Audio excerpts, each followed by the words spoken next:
Welcome to Tweet of the Week. I am delighted to be joined today, appropriately socially distant, one of our fabulous assistant principals, Mr. Eric Bokinsky. And Eric was the assistant principal at Crestwood Middle when he sent out the tweet we're going to talk about today. But he is now looking forward to new adventures at Ballinger Creek Middle School this year. Ma'am. So Eric, thank you so much for being here. Glad to be with you. And you were tweeting about some of the summer resources that our staff had put out for parents and students. It was the springboard into summer, but we know that some students haven't dove in yet. And so you want to talk a little bit about why the tweet and what you were hoping folks would do? Well, I think what I was looking for as COL was winding down for the school year. I know there were a number of students who were going to be left in a little bit of a void. And the resources provided by FCPS on that springboard into summer, I thought were very good for multiple content areas. And one section I particularly enjoyed was the virtual field trips. You know, as we're thinking about mind, brain education and how emotion is really tied to learning, that a lot of emotion is based on experiences.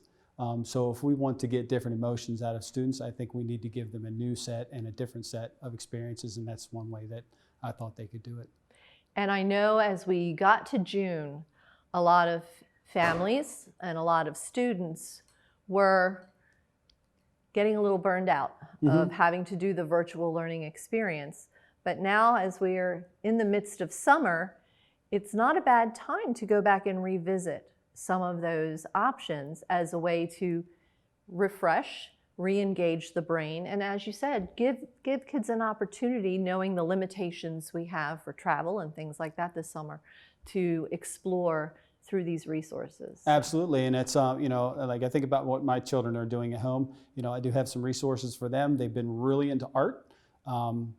We haven't traveled too much just because of the limitations that we have on, you know, distancing and just what kind of activities are open right there. So here's a set that's already prepared for us.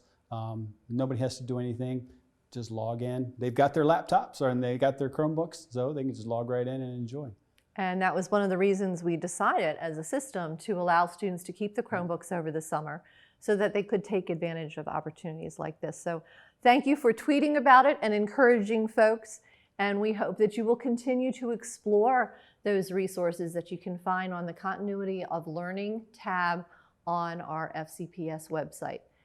Thank you for all you are doing this summer, Eric. I know it is planning for the unimaginable as we go forward, and a lot of work. So I appreciate all that you and your fellow administrators are doing to help get us ready for whatever. My motto is Semper Gumby, always flexible. There you go, whatever the 2021 school year looks like. Thank you for joining us on Tweet of the Week. We hope to see you next time.